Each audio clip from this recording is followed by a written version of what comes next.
memberkati dengan cara dan waktu yang tak terduga. Lukas 4 ayat 25 dan 26 dipersilahkan untuk dibacakan.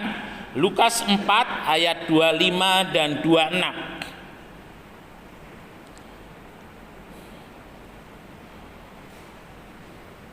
Lukas 4 ayat 25 dan 26.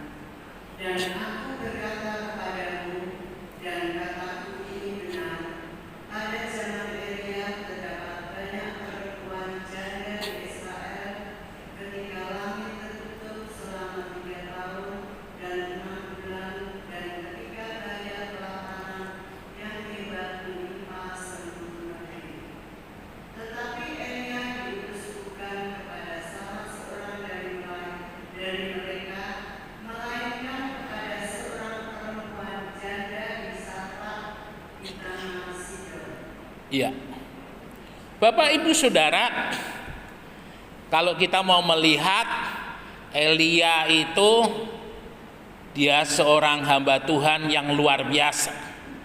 Bagaimana di sini dikisahkan Elia diperintahkan oleh Tuhan bukan kepada umat Israel, tetapi diperintahkan oleh Tuhan untuk pergi ke daerah Sidon.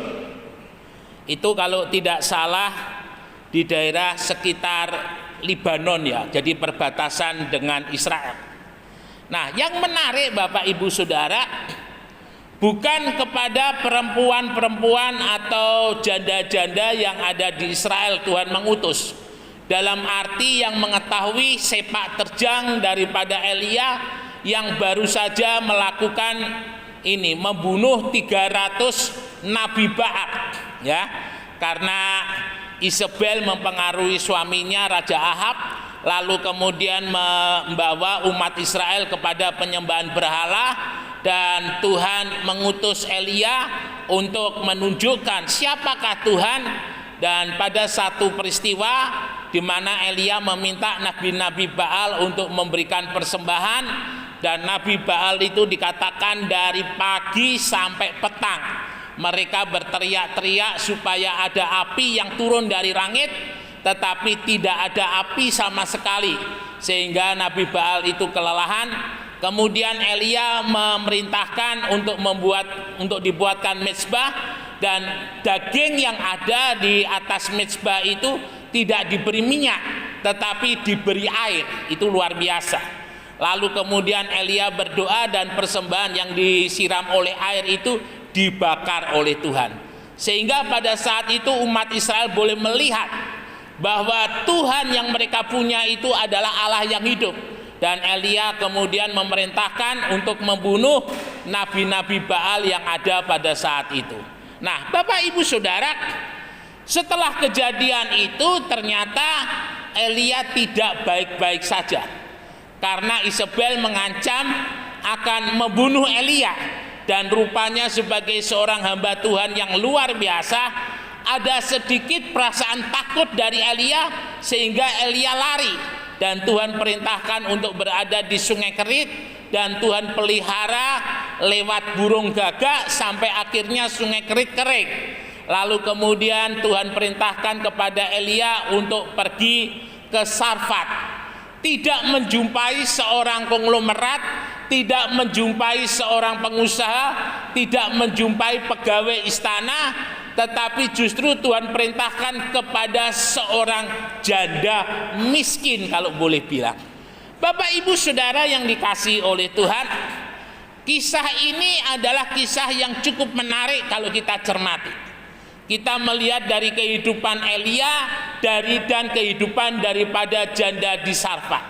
Secara manusiawi, Elia tidak ada yang menjadi pengharapan di dalam hidupnya kecuali berharap kepada Tuhan. Dan janda di Sarfat ini, karena dia adalah seorang janda, tidak ada yang menjadi pengharapan di dalam hidupnya. Bapak Ibu Saudara, ketika Elia bertemu dengan janda ini sesuai dengan petunjuk Tuhan, Elia berkata, "Mak, aku minta air." Dan janda ini bergegas mengambilkan Elia ini air. Belum sempat janda ini mengambilkan air, Elia berkata lebih dahulu, "Mak, buatkan aku roti." Bapak Ibu Saudara, kata "buatkan aku roti" itu sebenarnya kalau boleh saya katakan sebuah kata pancingan untuk menunjukkan apa yang sebenarnya ada di dalam kehidupan janda di Sarfat. Dan betul, janda ini adalah janda yang tidak punya apa-apa. Dan janda ini katakan, "Saya hanya punya tepung sedikit, minyak sedikit, saya buat adonan, kemudian saya makan dan mati." Saudara yang dikasihi oleh Tuhan, situasi janda ini kalau boleh saya bilang, dia dalam situasi yang kritis dan krisis, ya. Kritis dalam arti yang dimakan hanya itu saja, krisis dalam arti dia siap untuk menghadapi mati. Kadang di dalam kehidupan kita sebagai orang yang percaya kepada Tuhan, mungkin kita pernah mengalami situasi seperti yang dialami oleh janda di Sarfat ini. Tidak ada sesuatu yang bisa untuk dimakan, tidak ada sesuatu yang dia punya. Yang punya adalah dirinya sendiri. Ya.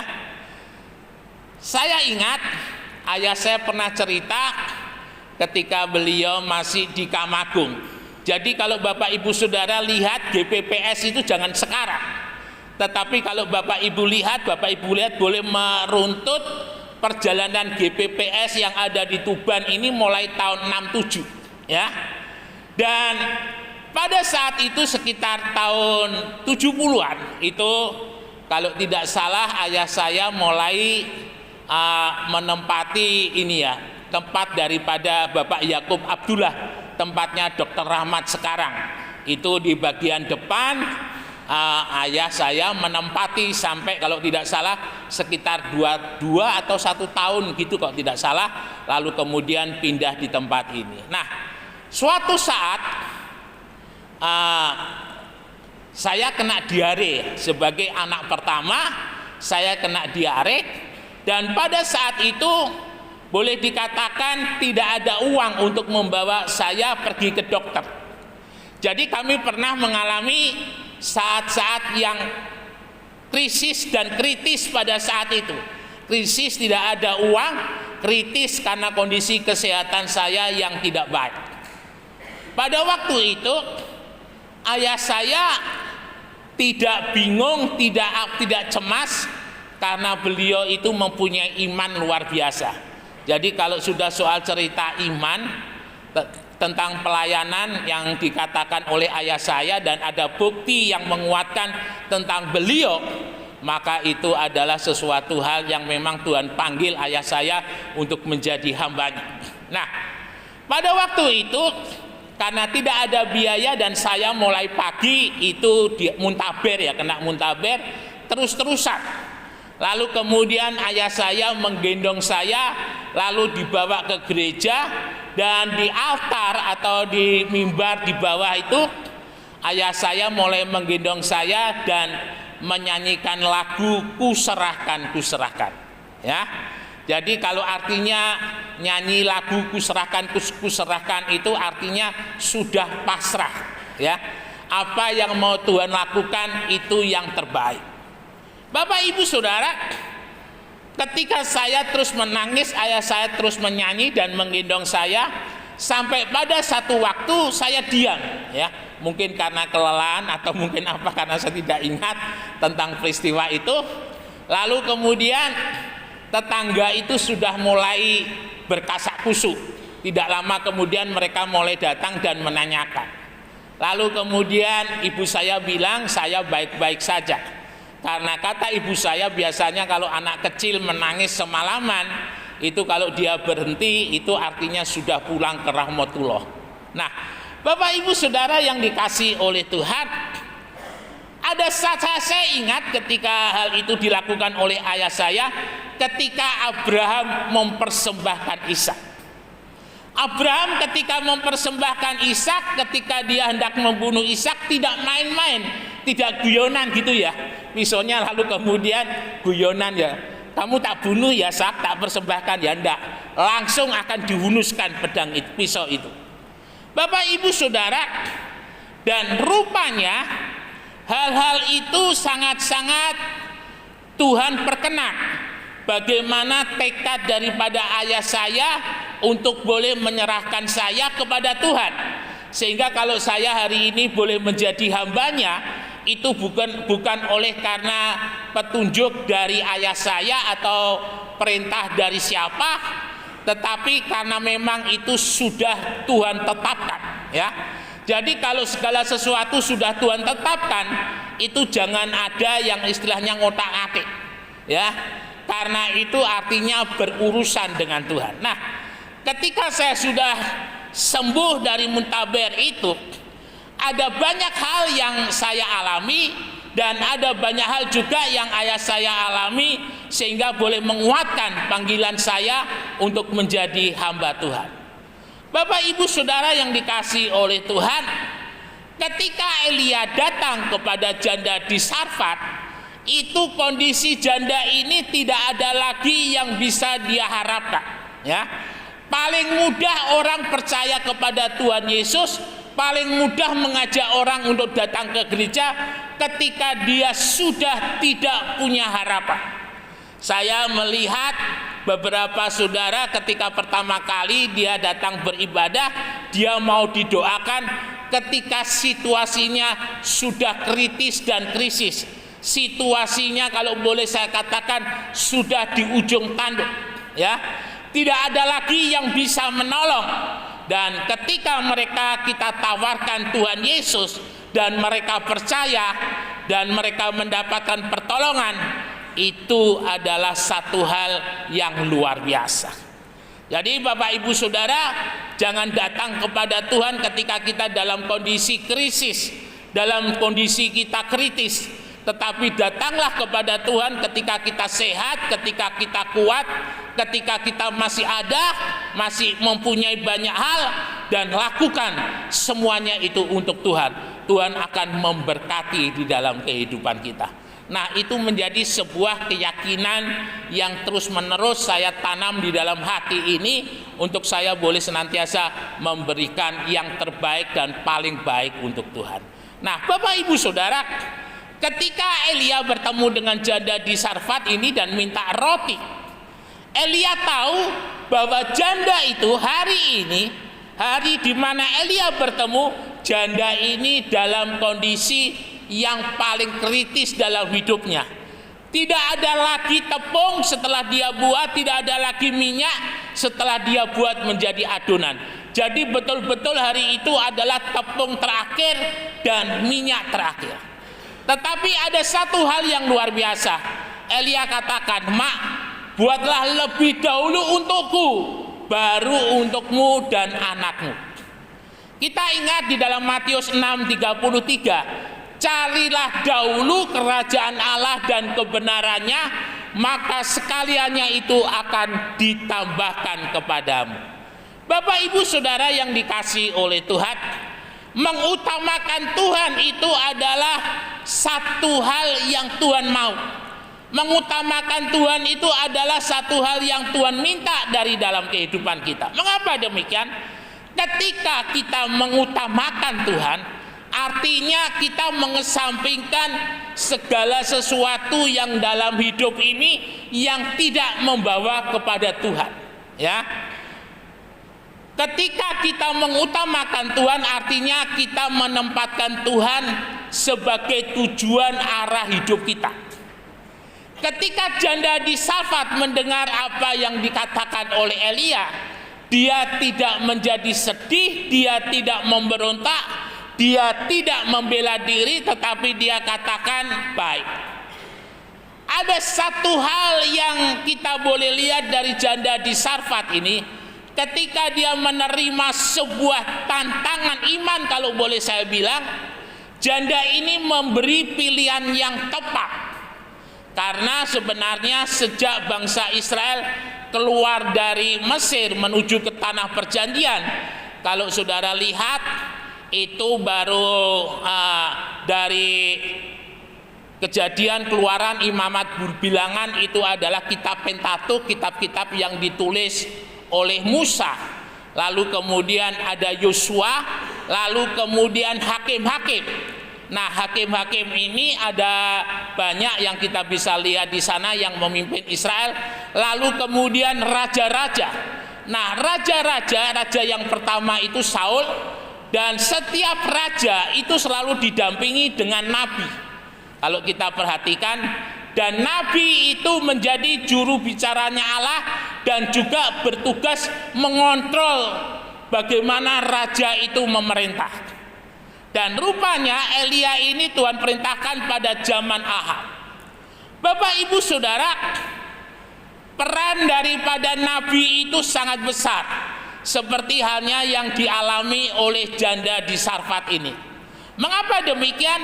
Karena janda ini menjadi teladan, menjadi contoh yang Tuhan mau pakai. Mengapa itu bisa terjadi? Karena Tuhan tahu hati daripada janda ini. Tuhan tahu ada sesuatu yang baik, sesuatu yang indah di dalam janda ini. Sehingga Tuhan mau mengutus Elia kepada janda ini. Dan Tuhan tahu, kalau Tuhan utus Elia kepada janda di Sarfat ini, maka misinya Tuhan tidak pernah gagal. Nah, kita tahu bahwa janda ini akhirnya dia mengamini dan melakukan apa yang diperintahkan oleh Elia. Bapak Ibu Saudara, orang yang melakukan firman Tuhan itu pasti ada berkatnya di sana. Ya, apakah berkat itu berkat rohani, apakah berkat itu berkat jasmani? Maka orang yang mau melakukan firman itu pasti ada berkat. Ketika janda ini dia mulai pergi dan membuat adonan roti itu, artinya sudah tidak ada lagi tepung, tidak ada lagi minyak. Dan untuk kembali lagi ke dapur dan mulai memasak, tentu kalau boleh saya katakan secara manusiawi, janda di Sarfat ini mungkin jantungnya dagdiduk ya. Kira-kira tepungnya masih ada atau tidak, minyaknya masih ada atau tidak, dia dagdiduk. Tetapi karena dia sudah tekad percaya apa yang dikatakan oleh Elia, percaya kepada Tuhan, janda ini pergi ke dapur. Bapak Ibu Saudara, janda ini ketika kembali ke dapur, dia tidak hanya kembali, tetapi dia kembali dengan iman, ya. Iman seperti yang dikatakan oleh Elia, bahwa tepung dan minyak itu tidak habis. Nah, ini yang harus ada di dalam kehidupan kita sebagai orang percaya. Ketika kita berdoa dan mau memohon bantuan doa, saudara juga harus punya iman. Iman bahwa Tuhan akan menolong, Tuhan akan ikut campur tangan di dalam segala sesuatu yang saudara hadapi. Kadang saudara minta bantuan doa kepada hamba Tuhan, kepada pelayan Tuhan, tetapi saudara sendiri tidak punya iman. Ketika kita tidak punya iman kepada siapapun kita minta bantuan, maka tidak akan terjadi sesuatu hal yang terjadi di dalam hidup kita. Tidak ada mukjizat yang terjadi di dalam hidup kita. Nah, janda ini ketika dia mendengar yang dikatakan Elia, dia percaya dan dia beriman bahwa apa yang dikatakan oleh Elia itu benar. Dan janda ini mendapati ada minyak, ada tepung, jumlahnya tidak lebih, tidak kurang seperti yang dia ambil tadi. Ini adalah satu hal yang luar biasa. Bapak Ibu Saudara, kemudian janda ini memakannya dan balik lagi ke dapur untuk membuat untuk anaknya. Tepung dan minyak itu ada lagi seperti semula. Dan itu terus menerus sampai kekeringan itu selesai. Jadi janda ini makan dari pertolongan Tuhan, makan dari mujizat Tuhan. Elia makan, janda makan, anaknya makan, sampai kekeringan itu selesai. Saudara, cara Tuhan ketika menolong kita, cara Tuhan ketika memberkati kita, maka itu sesuatu yang tidak bisa kita dikte. Ya, Tuhan, saya mau minta jumlahnya sekian, saya mau minta bentuknya seperti ini, Saya mau minta kualitasnya seperti ini. Bapak Ibu Saudara, kadang kita terjebak dengan keinginan yang lebih besar daripada pernyataan Tuhan yang akan kita terima. Ketika SD, pernah saya saksikan, saya ikut Bina Vokalia, waktu itu dilatih oleh Pak Wawan Sugita, ya. Dulu rumahnya di Pasar Sore. Dan saya tidak punya gitar, jadi kalau mau latihan itu pinjem. Sampai pada satu waktu Pak Ijo Haryono, ya, papahnya Vivi, istrinya Bang Simon, itu tiba-tiba di dalam perjalanan beliau bilang kepada istrinya, "Mi, balik ke Surabaya lagi." Jadi itu sudah sampai keluar Gresik kalau tidak salah. Beliau saksi, "Ada apa, Pi? Aku kok digerakno Tuhan nukokno Yunias kita." Bapak Ibu Saudara, saya tidak pernah cerita kepada beliau keadaan saya, dan saya hanya berdoa, dan pada waktu itu beliau digerakkan oleh Tuhan. Sudah sampai keluar Gresik, lalu kemudian balik lagi ke Surabaya, dan beliau membelikan saya gitar. Nah, Bapak Ibu Saudara yang dikasihi oleh Tuhan, ketika kita berdoa memohon pertolongan daripada Tuhan, cara dan waktunya Tuhan, izinkan semuanya ada di tangannya Tuhan. Jadi jangan ketika kita berdoa minta tolong kepada Tuhan, tetapi kita sudah punya angan-angan, pertolongannya seperti ini, bentuknya seperti ini, jumlahnya seperti ini, dan sebagainya. Karena apa? Karena Tuhan kalau bekerja, dia tidak mau didikte oleh kita. Karena Tuhan bekerja itu menurut kehendaknya, itu menurut waktunya, itu menurut rencananya. Jadi kalau bukan kehendaknya, bukan waktunya, bukan rencananya, tidak akan terjadi. Nah, Bapak Ibu Saudara, janda di Sarfat ini mengalami yang namanya waktunya Tuhan dan caranya Tuhan untuk memberkati di dalam hidupnya. Saya tidak tahu berapa lama janda ini berdoa, tetapi yang pasti ketika beliau berdoa menggetarkan surga, dan Tuhan mengutus Elia untuk datang kepada janda di Sarfat ini. Pagi hari ini saya tidak tahu bagaimana keadaan Bapak Ibu Saudara yang datang, tetapi saya percaya ketika Bapak Ibu Saudara berdoa untuk masalah saudara, berdoa untuk sesuatu hal yang saudara minta kepada Tuhan, saudara pagi hari ini mari kita sama-sama menggetarkan surga untuk Tuhan menurunkan berkat-Nya atas kehidupan kita. Pagi hari ini kita boleh mendengar janda di Sarfat yang dilawat oleh Tuhan. Kita percaya lawatan Tuhan juga terjadi atas kehidupan kita. Pertolongan Tuhan juga terjadi atas kehidupan kita, asalkan kita mempunyai iman kepada Tuhan. Bapak Ibu Saudara yang dikasihi oleh Tuhan, kita coba ingat sejenak. Waktu-waktu yang lalu Bapak Ibu Saudara sudah ditolong oleh Tuhan, dan yakinlah karena Yesus tidak berubah dahulu, sekarang, sampai selama-lamanya, maka hari ini juga Tuhan akan tolong, esok akan Tuhan tolong, dan selama-lamanya Tuhan akan menolong dan memberkati kita sekalian. Puji Tuhan, kiranya renungan pagi hari ini boleh memberkati di dalam kehidupan kita. Terus beriman, terus percaya, nantikan Tuhan. Tuhan pasti akan menolong dalam hidup kita. Immanuel, Tuhan Yesus memberkati, beri kemuliaan bagi nama Tuhan. Mari kita sama-sama